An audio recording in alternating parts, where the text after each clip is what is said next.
Shalom jemaat yang terkasih di dalam Tuhan Yesus Kristus. Kita bersyukur karena hari ini kita boleh kembali diundang oleh Tuhan untuk memuji dan mendengarkan firman-Nya. Kita bersyukur karena di tengah situasi yang tidak menentu ini, Tuhan masih memberi kesempatan bagi kita untuk kita boleh kembali mendapatkan firman-Nya dan boleh mendapatkan bimbingan-Nya. Mari kita akan memulai ibadah kita. Kita bangkit berdiri, kita masuk dalam saat teduh.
Dengarkanlah ayat panggilan ibadah yang terambil dari Mazmur 145 ayat 1 sampai yang ketiga. Aku hendak mengagungkan Engkau, ya Allahku, ya Raja, dan aku hendak memuji nama-Mu untuk seterusnya dan selamanya. Setiap hari aku hendak memuji Engkau dan hendak memuliakan nama-Mu untuk seterusnya dan selamanya. Besarlah Tuhan dan sangat terpuji, dan kebesarannya tidak terduga. Kita memuji Allah kita yang besar dan juga Allah yang mengasihi kita. Kita nyanyikan KPPK 27, Kasih Allah, bait yang pertama dan ketiga.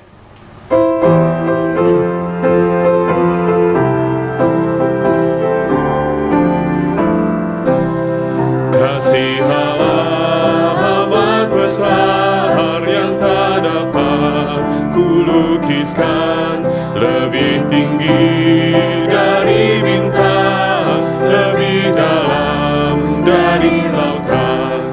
Meski Adam telah berdosa, Ia mengutus anaknya, agar kita damai dengannya, dosa diampuninya. Kasih Allah tak terduga, tinggi dalam dan luas, tetap teguh tak berubah sampai selama-lamanya.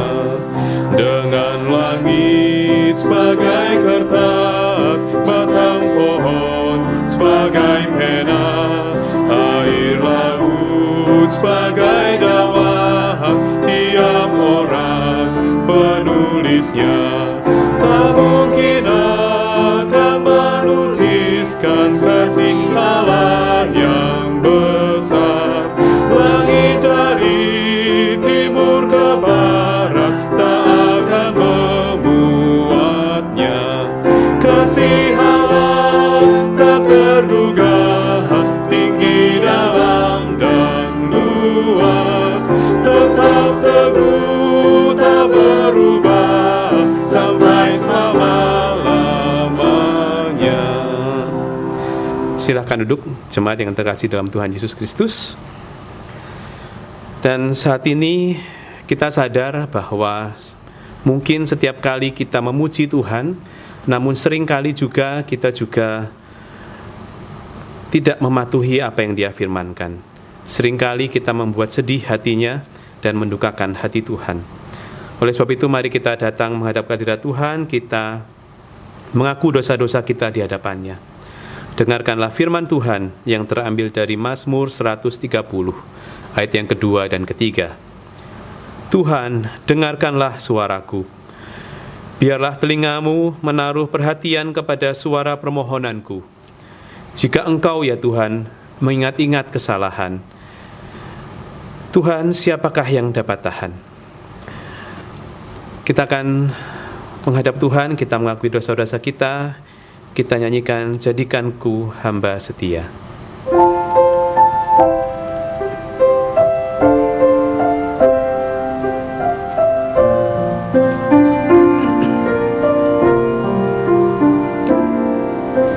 Basuh aku di dalam darah-Mu, anak domba. Jamah bibir, luruskan hatiku dengan Roh-Mu. Ku rindu kemuliaan Tuhan, lebih dari segala harta. Jadikan ku hamba berkenan kepadamu, Lebih dari segalanya. lebih dari segalanya. Ku ingin Kau Tuhan, emas, perak, dan permata tiada artinya. Ku ingin lebih dekat bersekutu denganmu. Jadikan ku hamba setia kepadamu. Basuh aku di dalam darah-Mu. Basuh aku di dalam darah-Mu, anak domba. Jamah bibir, luruskan hatiku dengan Roh-Mu. Ku rindu kemuliaan Tuhan, lebih dari segala harta. Jadikan ku hamba berkenan kepadamu. Kita bangkit berdiri, saudara-saudara. Lebih dari segalanya, ku ingin Kau Tuhan, emas, perak, dan permata tiada artinya. Ku ingin lebih dekat bersekutu denganmu.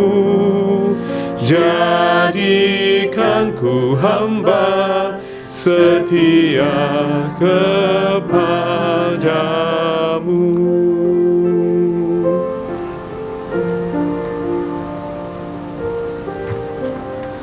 Mari pada saat ini kita mengambil waktu secara pribadi, lepas pribadi kepada Tuhan, memohon pengampunan yang berasal daripada Tuhan.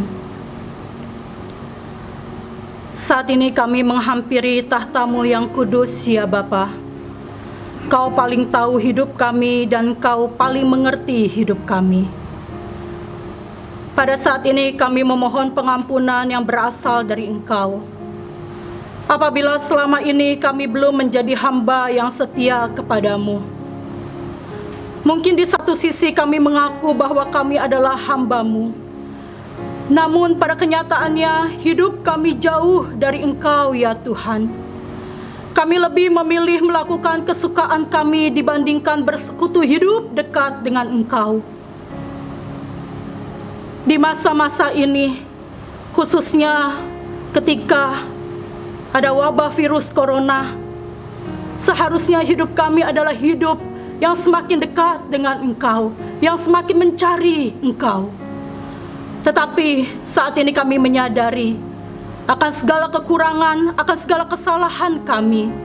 Tolonglah kami agar sebagai hamba, sebagai murid, kami hidup erat di dalam dekapan Engkau, sehingga hidup kami dapat menjadi kesaksian bagi dunia yang gelap ini. Roh Kudus, tolonglah kami, mampukanlah kami. Hanya di dalam satu nama Tuhan kami, Yesus Kristus, kami telah memohon dan berdoa. Amin. Jemaat, dipersilakan duduk kembali. Janji pengampunan dosa pada saat ini terdapat di dalam Mazmur 32 ayat yang ke-1 sampai dengan ayatnya yang kedua. Berbahagialah orang yang diampuni pelanggarannya, yang dosanya ditutupi. Berbahagialah manusia yang kesalahannya tidak diperhitungkan Tuhan dan yang tidak berjiwa penipu. Kita bersyukur karena Tuhan telah menebus kita dan menyucikan kita dari dosa-dosa kita. KPPK 207 Penebusan.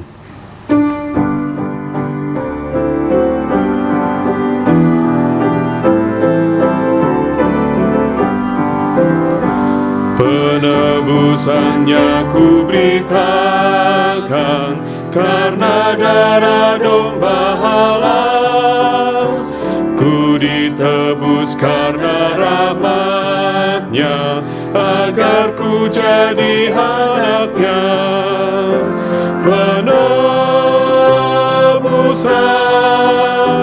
karena darah domba halal. Penebusan agar ku jadi anak-Nya. Ku senang karena Ya tebusku, yang tak dapat ku lukiskan. Dan ku tahu penyertaan-Nya, terangnya menuntun jalanku. Penebusan karena darah domba halal. Penebusan agar ku jadi anak-Nya. Sebagai orang-orang yang telah ditebus, mari kita menerima petunjuk hidup baru yang terambil dari 2 Timotius 1 ayat yang ke-8. Jadi janganlah malu bersaksi tentang Tuhan kita, dan janganlah malu karena aku, seorang hukuman karena Dia, melainkan ikutlah menderita bagi Injil-Nya oleh kekuatan Allah. Dan sekarang tiba saatnya bersama dengan umat Tuhan dari segala tempat dan di segala abad, kita menyerahkan pengakuan iman kita. Mari kita bangkit berdiri, saudara-saudara. Aku percaya kepada Allah, Bapa yang Maha Kuasa, Khalik langit dan bumi, dan kepada Yesus Kristus, Anak-Nya yang tunggal, Tuhan kita, yang dikandung daripada Roh Kudus, lahir dari anak darah Maria, yang berita sengsara di bawah pemerintahan Pontius Pilatus, disalibkan, mati dan dikuburkan, turun ke dalam kerajaan maut. Pada hari yang ketiga, bangkit pula dari antara orang mati, naik ke surga, duduk di sebelah kanan Allah, Bapa yang Maha Kuasa, dan dari sana Ia akan datang untuk menghakimi orang yang hidup dan yang mati. Aku percaya kepada Roh Kudus, gereja yang kudus dan am, persekutuan orang kudus, pengampunan dosa, kebangkitan tubuh, dan hidup yang kekal. Amin. Silakan duduk kembali, Bapak Ibu Saudara. Sekarang tiba saatnya bagi kita untuk mendengarkan firman Tuhan. Mari kita siapkan hati dan pikiran kita. Kita fokuskan konsentrasi kita pada firman Tuhan. Kita menyiapkan hati kita nyanyikan KPPK 144, Firman Hidup, bait yang pertama dan yang ketiga.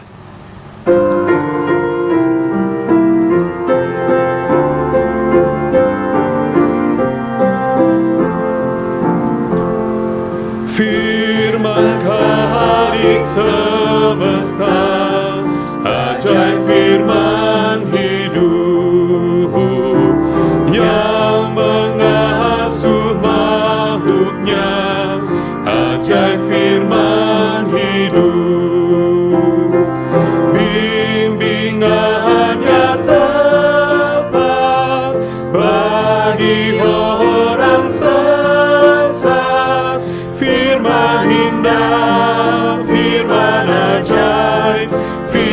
yang beri hidup, firman indah, firman ajaib, firman yang beri hidup. Beritakanlah Injilnya. Beritakanlah Injilnya, ajaib firman hidup, yang beri damai sentosa, ajaib firman hidup.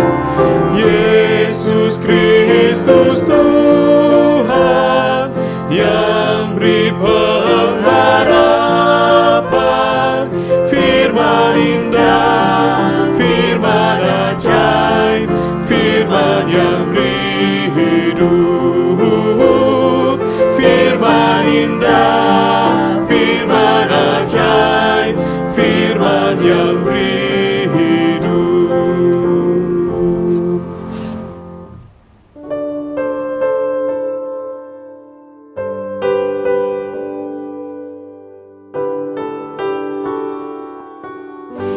Salam sejahtera saudara-saudara, saya menyapa saudara-saudara jemaat dari GKY Karawaci yang sedang beribadah di rumah hari ini. Juga mungkin ada dari jemaat yang lain yang bergabung dengan channel GKY Karawaci. Saya sungguh bersyukur saudara tetap bisa terus beribadah meskipun dalam kondisi yang amat sangat terbatas dalam minggu-minggu ini. Tapi saya percaya bahwa Tuhan akan terus memimpin kita dan bahkan meneduhkan hati kita di dalam kita mengikuti ibadah meskipun di rumah. Saudara, hari ini tema firman Tuhan yang akan kita dengarkan bersama adalah murid yang memberi kesaksian, terambil dari Injil Yohanes pasal yang ke-21 ayat yang ke-24 sampai ayat yang ke-25. Sebelum kita akan mendengarkan khotbah ini, saya mengajak saudara-saudara untuk meneduhkan hati sejenak di hadapan Tuhan, dan mari kita berdoa.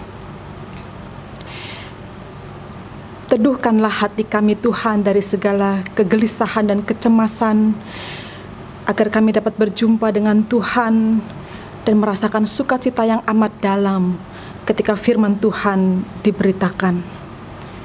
Kami sungguh bersyukur Tuhan, dalam kesempatan ini firman Tuhan masih terus berbicara kepada kami. Karena itu hamba berdoa kiranya Engkau mengurapi hamba-Mu untuk dapat menyampaikan kebenaran firman Tuhan ini dengan baik dan benar, sederhana dan dapat dipahami oleh setiap jemaat Tuhan di mana saja ketika mereka mendengarkan firman Tuhan ini. Terima kasih ya Allah Roh Kudus, bekerjalah di dalam hati dan pikiran kami untuk kami dapat mengerti apa yang Tuhan ingin sampaikan kepada kami pada ibadah di minggu ini. Di dalam nama Tuhan Yesus Kristus kami berdoa. Amin. Saudara, saya akan membacakan dari Yohanes pasal yang ke-21 ayat yang ke-24 dan 25. Demikian bunyi firman Tuhan. Dialah murid yang memberi kesaksian tentang semuanya ini dan yang telah menuliskannya, dan kita tahu bahwa kesaksiannya itu benar. Masih banyak hal-hal lain lagi yang diperbuat oleh Yesus. Tetapi jikalau semuanya itu harus dituliskan satu persatu, maka agaknya dunia ini tidak dapat memuat semua kitab yang harus ditulis itu.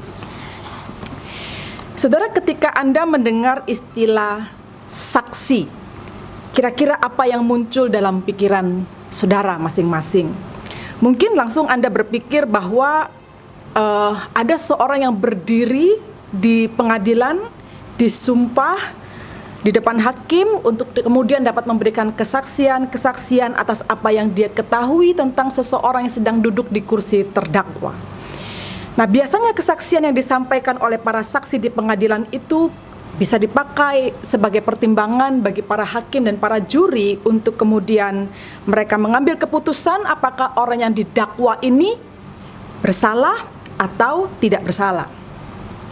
Nah, jadi dapat dikatakan bahwa saksi merupakan seorang yang telah melihat dan mengetahui sesuatu, khususnya terkait dengan kasus yang sedang dibicarakan atau disidangkan atau sedang diselidiki.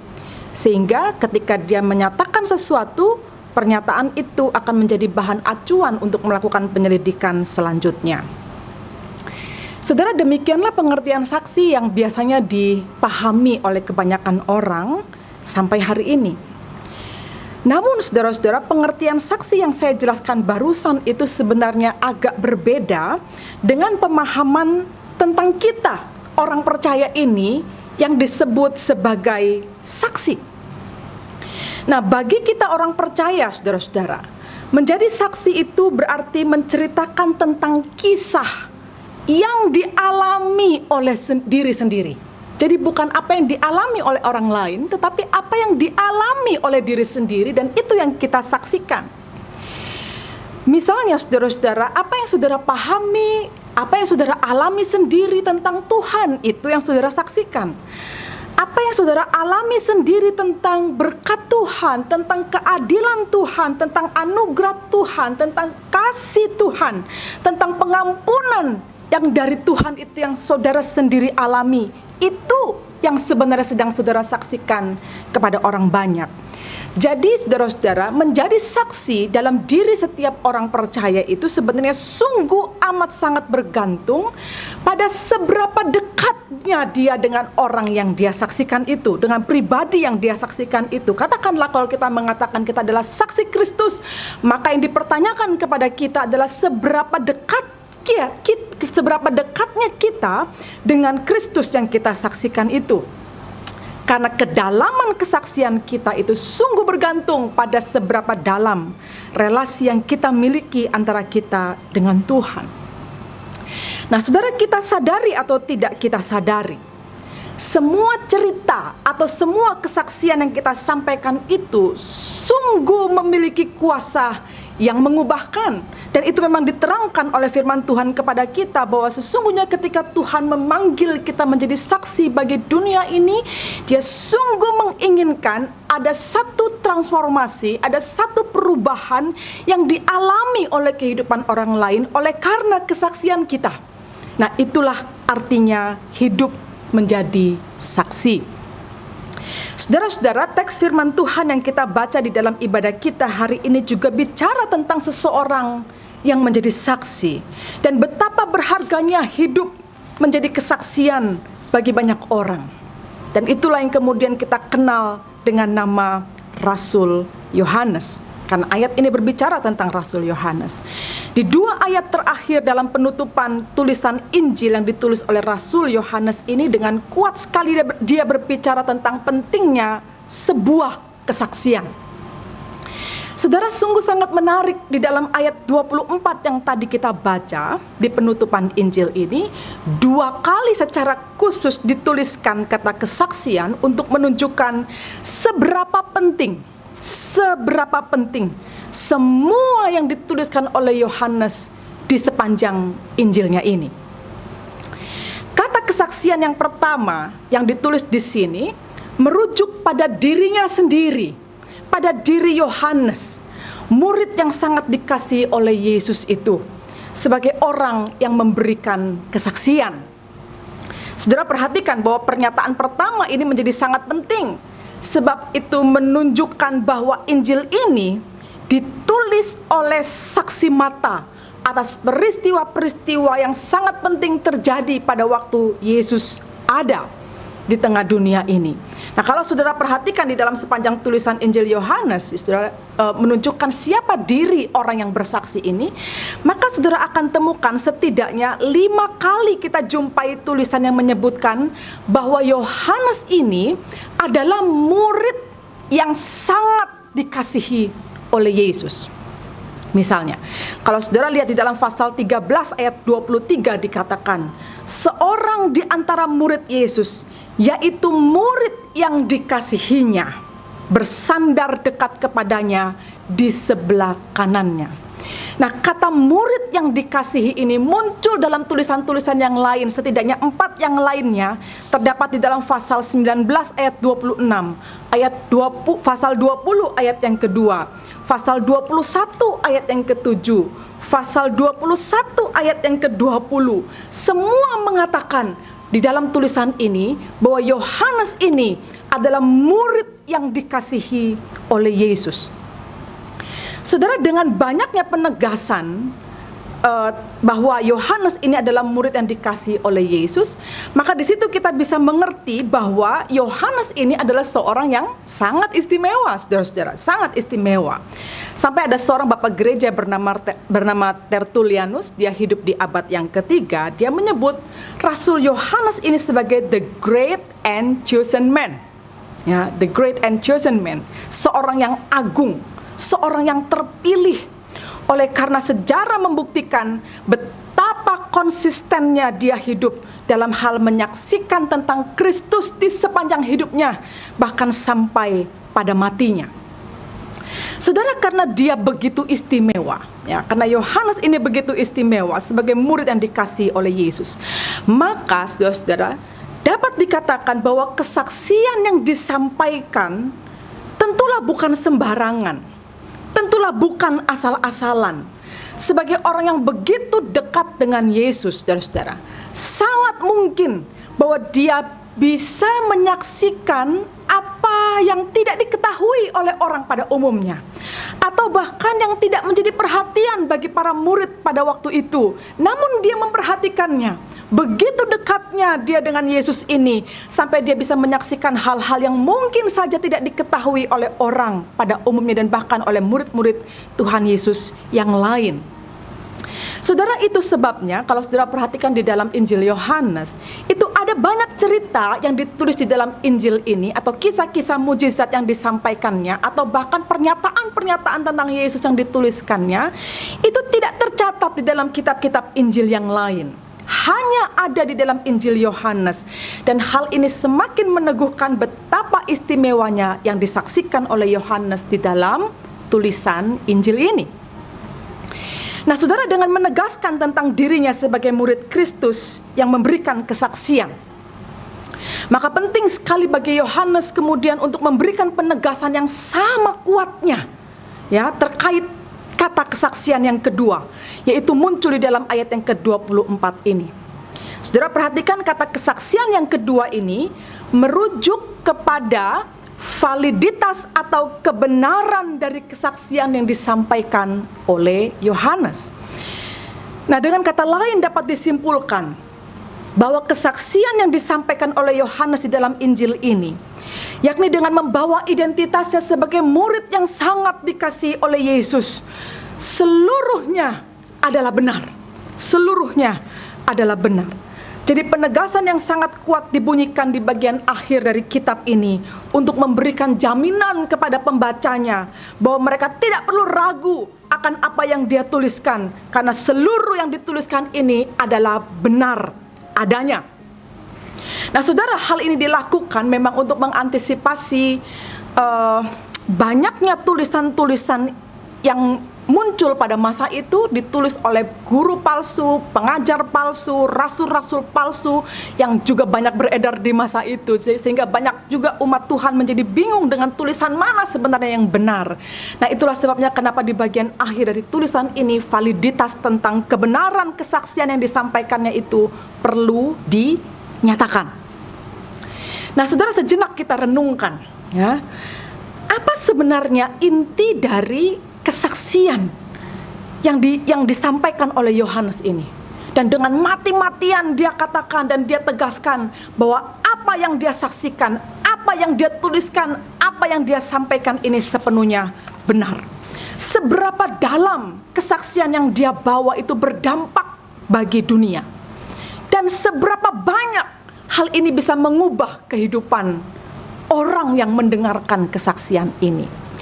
Saudara, sebenarnya ada satu inti saja dari kesaksian Yohanes di dalam keseluruhan kitab ini yang ingin dia sampaikan, namun dengan berbagai cara dia menuliskan dan menyaksikannya, bahwa dia bersaksi Yesus Kristus itu adalah anak Allah dan dia adalah Allah. Itu sebenarnya inti keseluruhan dari kitab ini, kesaksian Yohanes yang menyatakan bahwa Yesus Kristus itu adalah anak Allah dan dia adalah Allah. Saudara, itu sebabnya kemudian kita bisa lihat Yohanes membuka tulisannya ini dengan mengatakan bahwa Yesus Kristus yang keberadaannya itu banyak diragukan oleh orang, yang kehidupannya begitu tragis dijalaninya, dan yang kematiannya begitu hina, dia adalah Allah.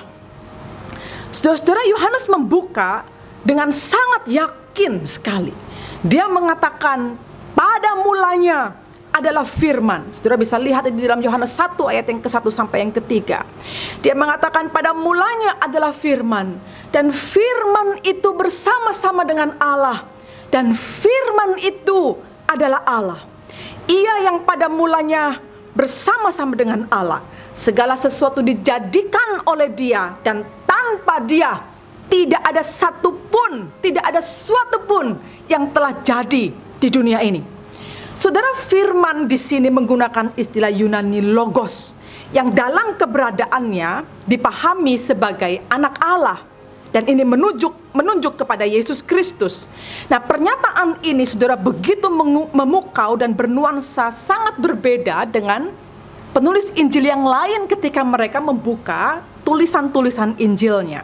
Kalau saudara bandingkan dengan apa yang dituliskan oleh Matius ketika dia membuka kitab Injil yang ditulisnya, maka saudara akan temukan di sana di pasal yang pertama, ayat yang pertama dan seterusnya itu bicara tentang silsilah Yesus, kemudian dilanjutkan dengan berita tentang kesaksian tentang kelahiran Yesus dan seterusnya. Kalau saudara membuka Injil Markus, maka saudara akan menemukan bahwa Markus membuka tentang kisah pembaptisannya Yohanes, yang kemudian dilanjutkan dengan bagaimana Yohanes ini kemudian membaptiskan Yesus. Dibuka dengan Yohanes Pembaptis, lalu kemudian kisah tentang pembaptisan Yesus.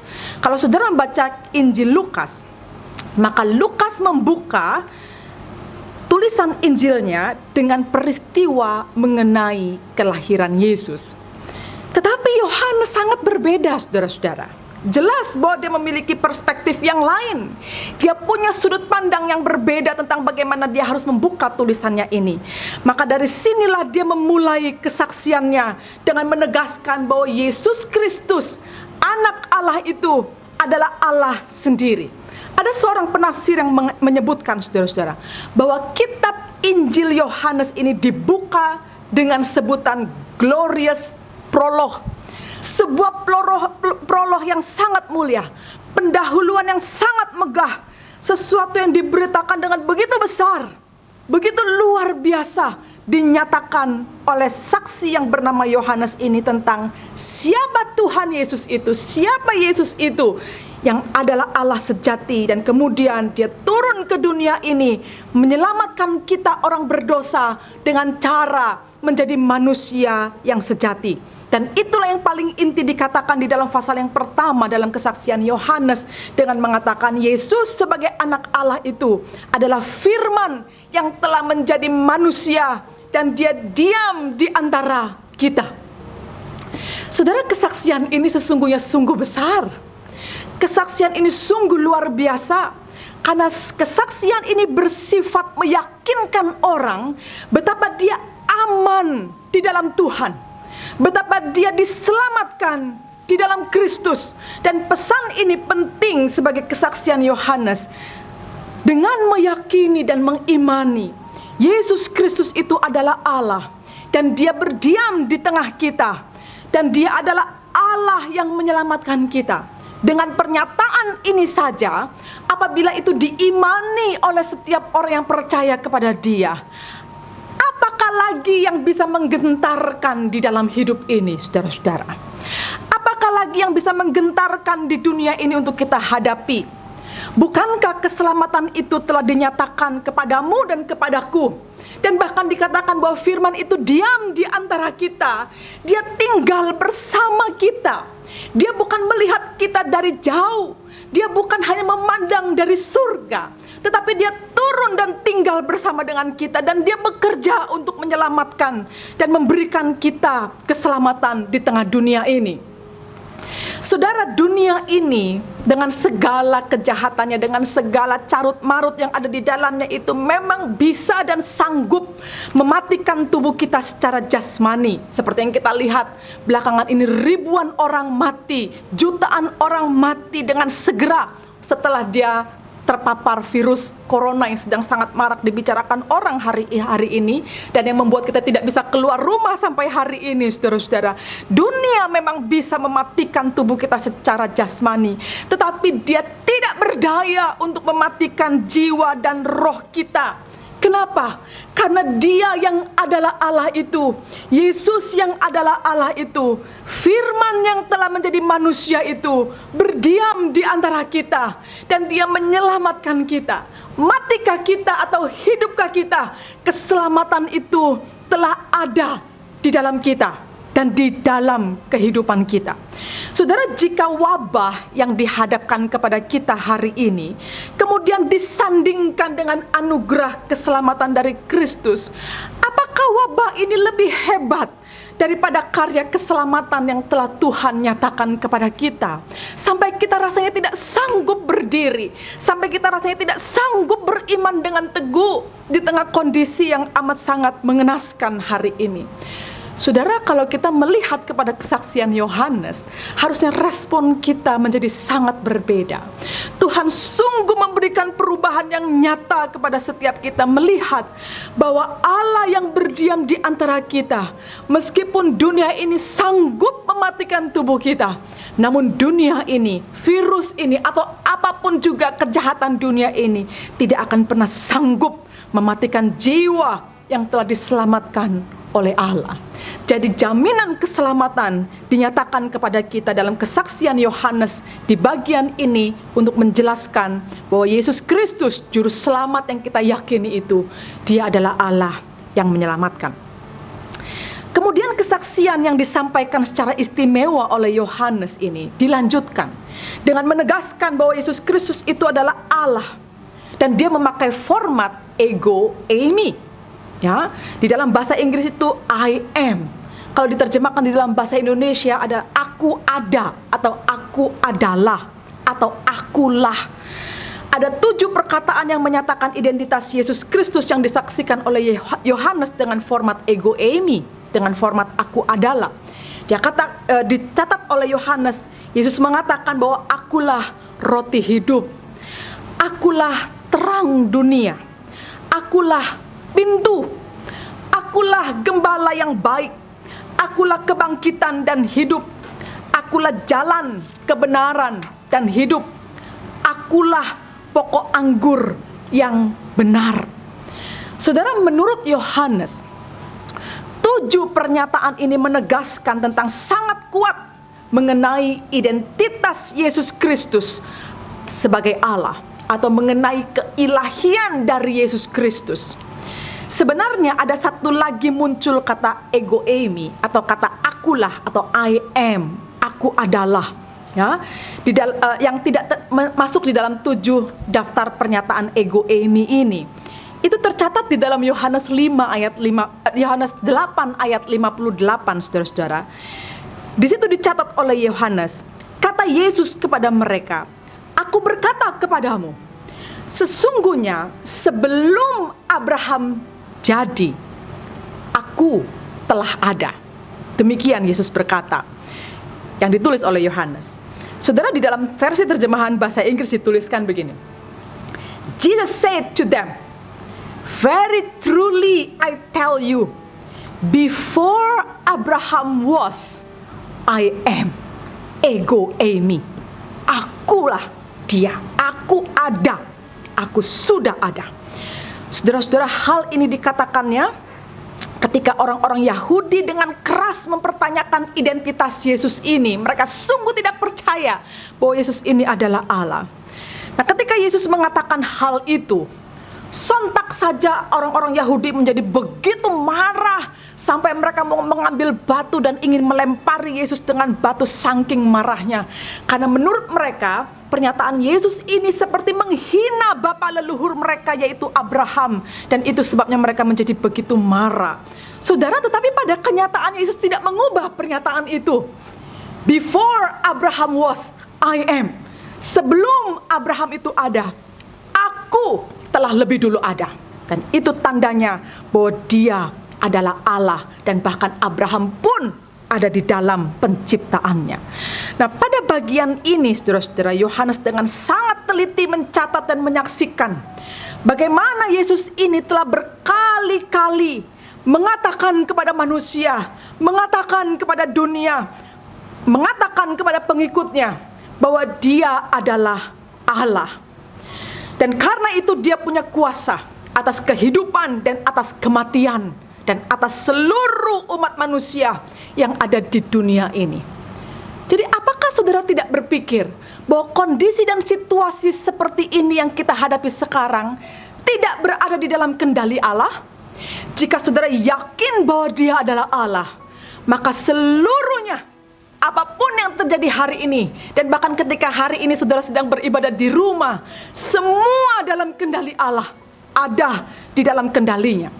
Saudara, ada satu argumentasi yang sangat menarik dikatakan oleh C.S. Lewis dalam buku berjudul Mere Christianity, sebuah buku yang sangat menarik yang banyak dibaca oleh orang-orang Kristen di seluruh dunia saya rasa. Dan dia menyampaikan argumentasi tentang klaim bahwa Yesus itu adalah Allah itu dengan 3 bagian. Dia katakan yang pertama, jika Yesus mengaku bahwa dirinya adalah Allah, tetapi kenyataannya dia bukan Allah, maka dia adalah orang gila atau yang disebut dengan lunatik atau sakit mental. Yang kedua, jika dia bukan Allah dan juga bukan orang gila, maka pastilah dia adalah big liar atau pembohong besar. Yang ketiga, jika dia bukan orang gila dan bukan pembohong besar, maka sejatinya dia adalah Allah. Dia sungguh-sungguh Allah. Dan Yesus dapat dibuktikan bahwa dia bukan orang yang sakit mental, dia bukan pembohong besar, maka pastilah dia adalah Allah yang sejati, saudara-saudara. Namun ironinya, saudara-saudara, berapa banyak dari orang yang sungguh-sungguh percaya bahwa dia adalah Allah? Cobalah kita tanya pada diri kita sendiri. Sungguhkah kita percaya kepada Allah di dalam Yesus Kristus di tengah hidup yang tidak menentu di masa pandemi ini? Bukankah kita adalah orang yang terus bertanya, apakah Allah ada? Apakah Tuhan mendengar doa saya? Apakah Tuhan melihat situasi ini? Apakah Tuhan tahu penderitaan saya? Bukankah pertanyaan-pertanyaan itu menunjukkan ada banyak kali kita merasa ragu akan keberadaan Tuhan sebagai Allah, Yesus sebagai Allah yang menyelamatkan kita. Keraguan-keraguan semacam ini membuat hati kita lebih banyak dikuasai oleh ketakutan dan kecemasan, kekhawatiran, dan bahkan kebingungan, saudara-saudara, dibanding untuk tetap tenang dan percaya, karena kita yakin bahwa Tuhan Allah sedang bekerja. Saudara, berapa banyak dari antara kita yang sangat percaya bahwa Yesus itu adalah gembala yang baik seperti yang dikatakan oleh dia yang disaksikan oleh Yohanes. Gembala yang baik yang membawa kita menemukan rumput yang hijau dan air yang tenang yang menyegarkan kita. Berapa banyak dari antara kita yang percaya bahwa Yesus itu adalah pintu yang pasti menyediakan jalan keluar bagi kita. Berapa banyak dari antara kita yang sungguh percaya bahwa Yesus itu adalah roti hidup yang mengenyangkan kita di kala dunia begitu takut akan rasa lapar. Saudara, keraguan-keraguan semacam ini sungguh tidak cocok apabila disandingkan dengan kesaksian Yohanes di dalam Injil yang begitu yakin bahwa Yesus Kristus adalah Allah dengan pernyataan identitas keilahian yang melekat pada dirinya, yang sanggup membawa kita pada kehidupan sejati di dalam Dia. Di bagian akhir dari khotbah saya ini sekali lagi juga kita bisa melihat bahwa kesaksian lain dari Yohanes yang sangat kuat membuktikan bahwa Yesus adalah Allah adalah dari peristiwa-peristiwa mujizat yang Yesus lakukan, yang dia saksikan di dalam Injilnya ini. Di sini Yohanes mencatat ada 7 peristiwa mujizat yang dicatat oleh Yohanes sebagai kesaksian bahwa mujizat yang dilakukan oleh Yesus ini sangat membuktikan bahwa dia sungguh-sungguh adalah Allah. Dan di antaranya adalah Yesus mengubah air menjadi anggur dalam perkawinan di Kana. Yesus menyembuhkan anak seorang pejabat pegawai istana di Galilea. Yesus menyembuhkan orang lumpuh di kolam Bethesda di Yerusalem. Yesus memberi makan 5.000 orang di Galilea. Yesus berjalan di atas air. Yesus mencelikkan orang yang buta sejak lahirnya. Dan Yesus membangkitkan Lazarus yang mati dan yang telah 4 hari dikuburkan. Pada waktu itu Yesus memanggil keluar Lazarus untuk keluar dari kubur itu. Semua orang, tidak ada yang pernah bisa menduga bahwa Yesus ini bisa membangkitkan orang dari kematian. Tapi pada saat mereka melihat Lazarus keluar dari kubur itu, semua orang sungguh tercengang. Dan kemudian mereka mempertanyakan, siapa orang ini? Siapa dia? Saudara, semua mujizat yang dilakukan oleh Yesus itu selalu mengundang kontroversi atau perdebatan di antara orang-orang Yahudi, yang ujungnya itu selalu mempertanyakan identitas Yesus. Dan orang terus bertanya, siapa dia? Siapa dia? Saudara, disinilah kemudian Yohanes secara konsisten bersaksi bahwa seluruh pekerjaan mujizat ini bersifat menyelamatkan. Apapun yang Yesus lakukan di dalam mujizat, menyembuhkan orang sakit, mencelikkan mata orang yang buta, sampai membangkitkan orang mati, semua dilakukannya di dalam konteks penyelamatan. Nah saudara, dan itulah merupakan inti dari keberadaan Yesus Kristus sebagai anak Allah yang diutus ke dunia untuk menyelamatkan manusia. Saudara, jika memang kita beriman kepada Yesus Kristus yang sanggup membuat mujizat dengan maksud penyelamatan, bukankah seharusnya kita yakin bahwa hal itu juga sedang dilakukannya kepada kita hari ini, di masa sekarang, di masa wabah, di masa pandemi ini, dan kita sedang berada di dalam karya keselamatan Allah itu, dan kita tidak beralih dari sana. Kita ada di dalam tangannya yang menyelamatkan kita, dan bahwa kita yakin bahwa kita selamat di tangan Tuhan. Matikah atau hidupkah, menderitakah kita atau berjalan lurus ke depankah kita tetap selamat di tangan Tuhan.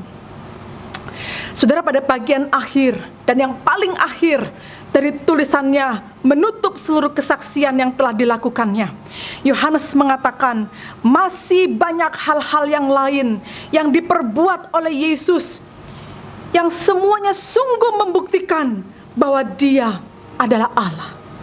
Tetapi jika semua dituliskan, kata Yohanes, tidak akan cukup kitab ini untuk memuatnya. Bukan hanya kitab ini yang tidak cukup memuatnya, tapi dunia ini pun juga tidak akan cukup untuk memuatnya. Saudara-saudara, meyakini bahwa Yesus adalah Allah yang berdaulat, Allah yang berdiam di dalam kita, yang seluruh peristiwa yang Dia lakukan di dunia ini membuat kita tercengang dan terus mengakui bahwa Dia adalah Allah, sungguh tidak akan pernah cukup dan tidak akan pernah selesai disaksikan sampai dunia ini berakhir. Kalau saudara mengingat sebuah lagu yang sering kita nyanyikan di gereja, lagu yang mengatakan bahwa kasih Allah amat besar, sungguh besar, tak terduga. Apabila semua ranting menjadi pena, dan kemudian air di laut menjadi tinta, dan setiap orang adalah penulisnya, maka tidak akan pernah cukup bisa menceritakan kasih Allah kepada kita, kasih yang menyelamatkan itu. Saudara, bukankah kita harus meletakkan rasa percaya yang besar terhadap apa yang telah disaksikan oleh Rasul Yohanes dengan begitu apik, dengan begitu baik, dengan begitu jelas, bahwa Dia adalah Allah yang turun menjadi manusia, diam di antara kita, dan Dia bekerja untuk menyelamatkan kita. Dan Dia tidak pernah berhenti sampai hari ini, sampai nanti Dia datang kedua kali, sampai nanti Dia mengangkat kita, menjemput kita untuk tinggal bersama dengan Dia di surga yang mulia. Saudaraku, jika kita percaya pada kesaksian ini juga, maka seharusnya meskipun dalam menjalani hidup di masa ini sungguh berat, saya tahu semua kita mengalami rasa yang berat ini. Saya juga merasakan berat itu. Sangat sulit, sangat terjal jalan yang akan kita lalui. Tetapi saudara-saudara, dengan keyakinan akan kesaksian Yohanes tentang Yesus Kristus yang adalah Allah yang diam di antara kita dan menyelamatkan kita, maka seharusnya saudara, kita bisa merasa tenang dan kita bisa terus berjalan di dalam kekuatan yang Tuhan berikan kepada kita. Menutup khotbah ini saudara-saudara, saya mengutip dari tulisan yang disampaikan oleh Yesaya ribuan tahun yang lalu. Saudara, di dalam Yesaya 30 ayat yang ke-15, di situ dia menuliskan, di dalam tinggal tenang dan percaya terletak kekuatanmu. Sekali lagi, dalam tinggal tenang dan percaya terletak kekuatanmu. Amin. Mari kita berdoa. Bapa, kami sungguh bersyukur untuk kesaksian yang begitu kuat yang kami pelajari hari ini. Kesaksian yang sungguh benar, disaksikan oleh seorang yang sangat Kau kasihi, seorang yang terpilih, seorang yang istimewa, Rasul Yohanes, yang kitabnya kami pelajari hari ini. Tuhan, biarlah iman kami mengatakan hal yang sama dengan yang dikatakan oleh Yohanes, bahwa kami sungguh meyakini Yesus Kristus itu adalah Allah yang sejati, Allah yang turun menjadi manusia, Allah yang diam di antara kami, Allah yang bekerja menyelamatkan jiwa kami, Allah yang tidak pernah berubah dulu, sekarang, dan selamanya. Bapa, biarlah dengan iman ini kami dapat terus menjalani hidup yang sangat tidak mudah di masa pandemi ini dengan tenang, diam dan tenang. Disitulah terletak kekuatan kami.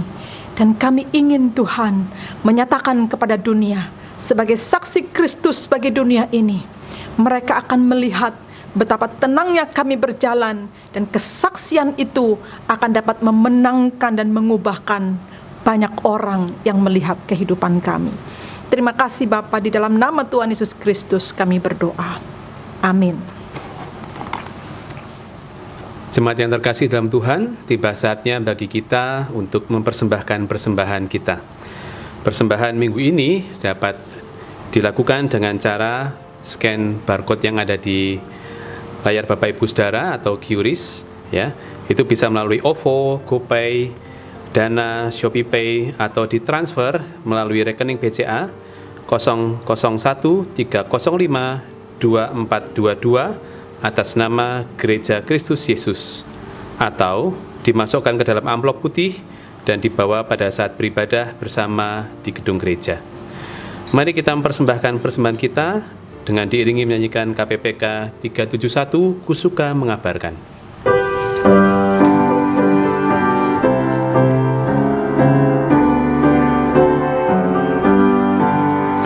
Kusuka mengabarkan tentang hal di sorga, tentang kasih Tuhanku yang bakti bagiku.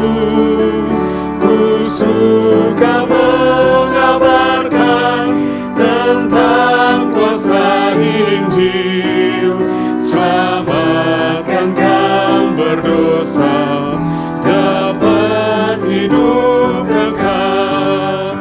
Kusuka mengabarkan Injil Tuhan yang mulia, kabarkan kasih Yesus dan keselamatannya. Kusuka mengabarkan indahlah Injilnya yang melebihi emas dan segala hartaku. Kusuka mengabarkan tentang berkat Injil yang memberiku hidup, gemarkan hatiku. Kusuka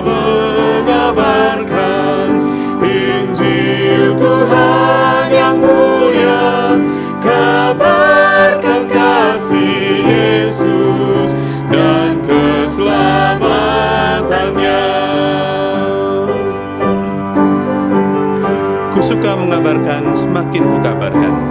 Kita nyanyikan bait yang ketiga.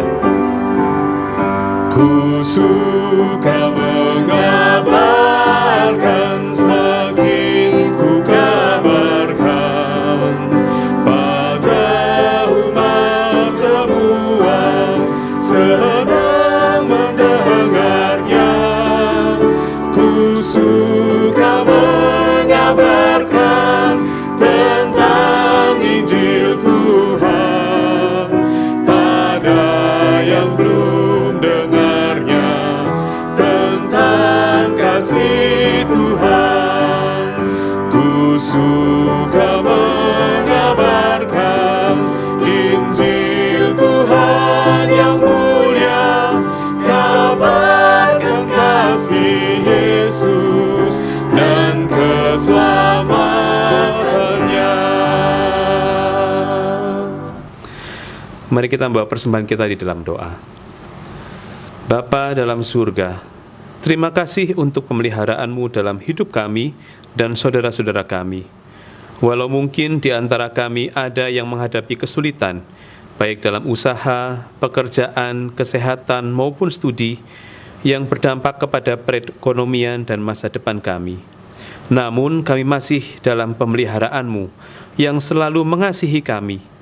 Kami memberi persembahan ini di dalam keadaan kami yang sulit, namun kami percaya akan pemeliharaan-Mu. Ajar kami agar melalui masa yang sulit ini, kami dapat menghidupi firman-Mu, sehingga nama-Mu dipermuliakan. Terimalah persembahan kami yang kami persembahkan dengan ucapan syukur. Dalam nama Tuhan Yesus kami telah berdoa. Amin. Saat ini kita akan mendengarkan warta.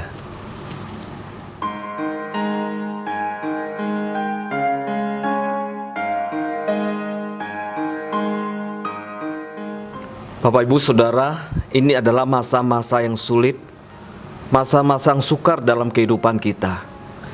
Biarlah hari ini firman Tuhan yang kita dengar boleh meneguhkan iman kita. Saya mewakili hamba Tuhan majelis mengucapkan terima kasih kepada Guru Injil Castelia Kartika. Kiranya Tuhan memberkati pelayanannya. Bapak Ibu Saudara, saya ingin menyampaikan beberapa hal sehubungan dengan pelayanan di gereja kita. Saya sangat bersyukur kepada Tuhan melihat kebaikan dan kemurahan Tuhan telah memimpin Bapak Ibu Saudara di dalam menjalankan ibadah, dan saya melihat bahwa Bapak Ibu bertumbuh di dalam pemahaman menjalankan ibadah setiap minggu, demikian juga kebaktian doa secara online. Kiranya dengan kita bertumbuh di dalam Tuhan dan pemahaman menjalankan ibadah yang benar, membuat setiap kita bisa mampu menjadi seorang Kristen yang sejati, bisa hidup di dalam menghadapi keadaan sulit pada saat ini. Biarlah kita terus berdoa meminta pertolongan Tuhan di dalam kehidupan kita, dalam doa, demikian juga relasi kita dengan Tuhan. Hal yang pertama yang ingin saya sampaikan kepada Bapak Ibu adalah saya menghimbau bahwa Bapak Ibu Saudara apabila mengikuti ibadah online bisa mengikuti dari awal sampai selesai. Jangan di pertengahan ibadah lalu pindah ke channel yang lain. Ikuti ibadah seperti kita lakukan di gereja dengan baik. Siapkan hati dan pikiran dan berfokus ya pada penyembahan kepada Allah, karena kita tahu ketika kita beribadah, ketika kita menyembah kepadanya, bahwa Ia hadir bersama-sama dengan kita. Yang kedua, dalam situasi yang sulit, seluruh pekerjaan dan pelayanan di gereja juga perlu berjalan. Dan saya memohon Bapak Ibu terus mendoakan, mendukung seluruh pelayanan yang ada, baik pelayan misi, pelayan diakonia pada saat ini, dan seluruh pelayanan lain. Biarlah Tuhan menolong kita, memakai setiap kita yang dikasih karunia, kemudian yang diberkati. Mari kita gunakan segala yang ada pada kita untuk kita bisa melayani Dia. Yang ketiga adalah untuk mempermudah Bapak Ibu Saudara di dalam memberikan persembahan secara khusus kolekte setiap minggu. Bidang keuangan sudah menyiapkan QRIS untuk transfer persembahan yang bisa melalui OVO ya, bisa melalui GoPay, Dana, ShopeePay, atau langsung ditransfer ke nomor rekening gereja atas nama Gereja Kristus Yesus. Ya, saudara bisa scan barcode-nya dan isi jumlah uang yang ingin saudara persembahkan kepada Tuhan. Terima kasih untuk kerjasama dan untuk seluruh dukungan persembahan Bapak Ibu Saudara sekalian. Kiranya Tuhan memberkati. Dan yang terakhir adalah bidang diakonia ada mempersiapkan masker gratis ya. Ini masker kain. Bagi Bapak Ibu Saudara yang membutuhkannya bisa menghubungi Bapak Burhan dengan nomor telepon 0812 8770 1890 atau menghubungi Guru Injil Robert Andrian. Saudara, dalam situasi yang sulit, saya ingin mengajak Bapak Ibu untuk berdoa bersama-sama. Dan kita yakin bahwa pergumulan saat ini adalah pergumulan yang berat. Kita perlu berdoa bersama-sama. Saya mengajak kita untuk berdoa dua hal. Yang pertama, kita berdoa untuk anak-anak Tuhan yang mengikuti arahan pemerintah untuk merumahkan segala kegiatan termasuk ibadah agar dapat berjalan dengan lancar tanpa ada gangguan-gangguan yang tidak perlu. Dan kedua, kita berdoa untuk anggota jemaat yang bergumul karena terimbas COVID-19, mungkin berhenti bekerja atau di PHK atau usahanya harus ditutup. Kemudian mungkin ada juga pemasukan secara drastis menurun. Kita berdoa supaya Tuhan menolong, Tuhan membuka jalan bagi kita. Kita berdoa bersama. Bapa kami yang ada dalam surga, hari ini kami bersehati berdoa untuk anak-anak Tuhan yang menjalankan segala kegiatan, termasuk ibadah online di rumah-rumah. Kami berdoa biarlah semuanya dapat berjalan dengan lancar, tanpa harus ada gangguan-gangguan yang tidak perlu. Kami sadar kami terbatas ya Tuhan. Biarlah situasi pada saat ini, situasi yang tidak mudah dilalui, Engkau menolong, Engkau menguatkan kami. Terima kasih ya Tuhan. Kami juga berdoa untuk jemaat yang sakit, jemaat yang lemah tubuh. Kiranya Tuhan memberikan jamahan, Tuhan memberikan pemulihan. Jemaat yang mengalami kesulitan, berhenti usaha, atau terancam di PHK, Tuhan biarlah Engkau menolong, Tuhan Engkau membuka jalan, Engkau menguatkan hati mereka. Terima kasih Tuhan. Kami percaya bahwa Tuhan, Engkau Allah yang hidup, Engkau senantiasa bersama-sama dengan kami dan menyertai kami. Terima kasih Tuhan. Di dalam nama Tuhan Yesus kami berdoa. Amin. Saya mengundang Bapak Ibu berdiri.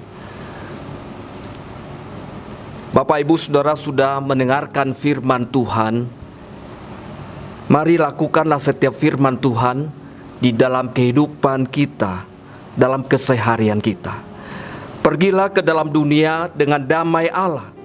Kasihlah Tuhan Allahmu dengan segenap hatimu, dengan segenap jiwamu, dengan segenap pikiranmu. Kasihlah sesamamu seperti dirimu sendiri. Doksologi. Puji Allah Bapa Putra, puji Allah Roh Kudus, ketiganya yang esa. Mohon selamat sumber berkat.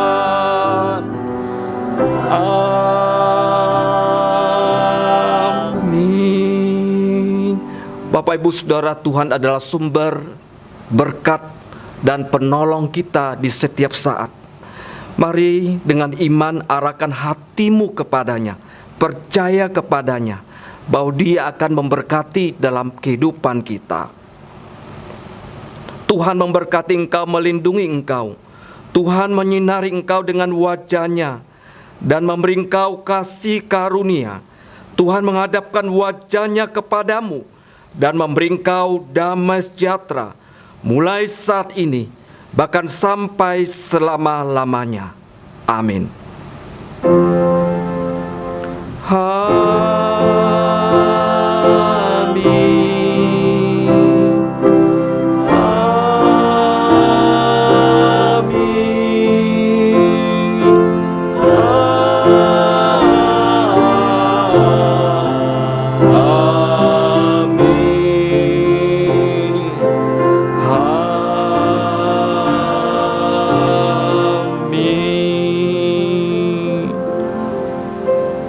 Silakan duduk saat teduh.